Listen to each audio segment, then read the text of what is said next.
ఎవరు నువ్వు? కాంచన. ఇక్కడికి ఎందుకు వచ్చావు? నా పగ తీర్చుకోవడానికి వచ్చాను. ఎవరి మీద?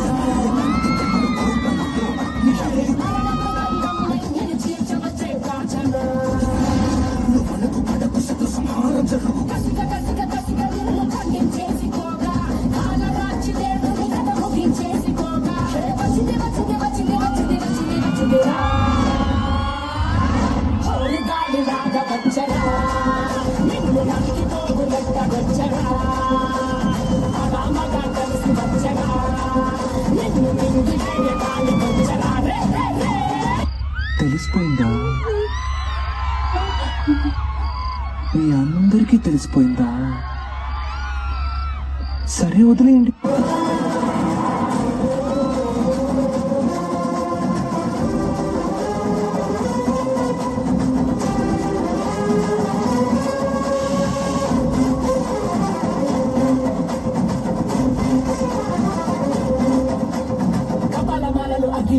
కన్నుల మంటల సగలు నరయ అకాల నెలలో తక్కువ వచ్చే లోకమదిరిపోగా కక్కలు చేతికి చిక్కగా రకసి ముక్కల పీకలు ముక్కగా కాలి కన్నాలుగా తెచ్చుకు వచ్చే కాలం ఆగిపోగా కొల్ల పమ్ములు దోసుల దాచులు అందంగా వెలిసే నాగులు కట్ల పాము చుట్ల పాము తెల్లంగా వెలిసే నాగులు అరగ పాము మన్ను పాము నీకైనా నీసి పాము గుట్టల నాగులు తోడై వచ్చిందే గాలిలాగా వచ్చరా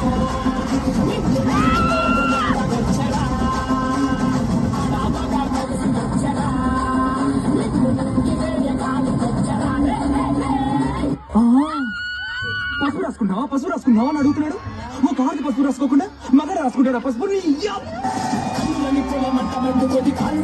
గంట మోగుతుంది పగల పొగల సగరగిలను మూడే కాలం వచ్చింది. రాలిపోయే వేళ దిక్కులు అన్ని పేలిపోయే వేళ సింగపు నడకల సింగారి రూపణ మధ్యలో వచ్చింది. మరే తల కళ్ళు కోసి సూర్యులే చిన్న పోగ రేగే వేగం చూసి కోసి కోసి ముట్టుకేళ్ళు పారిస్తుంది కాదని భయం కోటి పలికి పోగా అవును గాలి లాగా వచ్చరా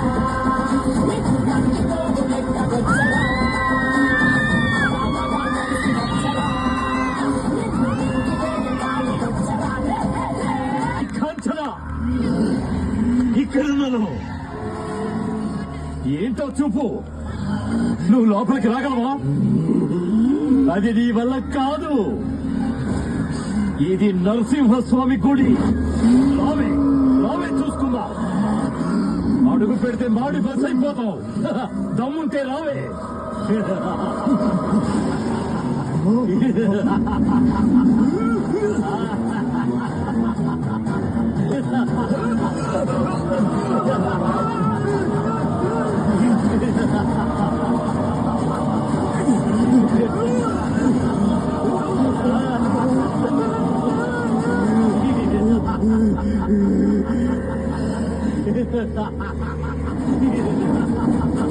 నరసింహస్వామి